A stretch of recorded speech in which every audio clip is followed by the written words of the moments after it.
കാലഘട്ടത്തിൻ്റെ ഒരു സിനിമ തന്നെയാണ്. ഇതിൻ്റെ റൈറ്റർ പുതിയൊരാളാണ്, ആകാശ് ദേവ് എന്ന് പറഞ്ഞിട്ട്. അതെ, കൊച്ചുപയ്യന. അവൻ എഴുതുമ്പോൾ അവൻ്റെ ഒരു ശരിക്കും പറഞ്ഞിട്ടുണ്ടെങ്കിൽ ഇപ്പോഴത്തെ ജനറേഷൻ ചിന്തിക്കുന്ന തരത്തിലുള്ള സാധനങ്ങൾ അതിനകത്തുണ്ട്. അതിൽ നിന്ന് നമുക്ക് പഠിക്കാനുണ്ട്. നമുക്ക് പഠിക്കാന്ന് വെച്ചിട്ടുണ്ടെങ്കിൽ ഇവൻ എൻ്റെ തൊട്ട് താഴെ ഉള്ള ഏജ് ഗ്രൂപ്പ്, അതിൻ്റെ താഴെയാണ് മറ്റത്. അപ്പോൾ എല്ലാ വിഭാഗത്തിലുള്ളവർക്കും. എത്ര വയസ്സുണ്ട് ആർക്ക്? ആകാശ് ദേവിന്. ആകാശ് ദേവിന് എനിക്ക് 47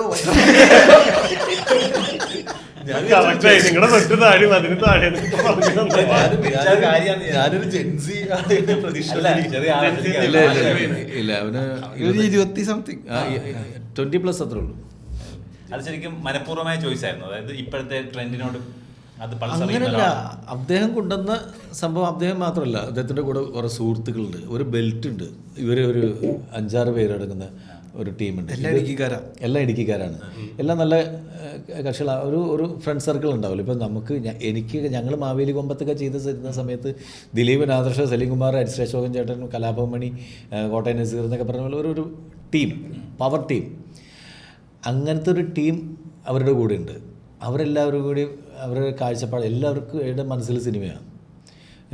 ഇവനാണെങ്കിൽ ആകാശാണെങ്കിൽ നമ്മുടെ ലിജോ ജോസ് പെല്ലിശ്ശേരിയുടെ LJPയുടെ ക്ലാസ്സാണ്. ആ സ്കൂളിൽ നിന്നുള്ള 3 പടത്തിൽ അഭിനയിച്ചിട്ടുണ്ട്. അദ്ദേഹത്തിൻ്റെ സ്കൂളിൽ നിന്ന് വന്ന കക്ഷിയാണ്. അപ്പോൾ പുള്ളീനെ പിടിച്ച് ഞങ്ങളുടെ ലെവലിലേക്ക് നമ്മൾ താഴ്ത്തി കൊണ്ടുവന്നു. അതിന് കുറച്ച് പാടുപെട്ടത് മാത്രമേ ഉള്ളൂ. ഞങ്ങളുടെ രണ്ടുപേരുടെ ഇടയിൽ കിടന്ന് മെഴുകാൻ പറ്റുന്ന തരത്തിലേക്ക് അവിടെ നമ്മൾ എത്തിച്ചു.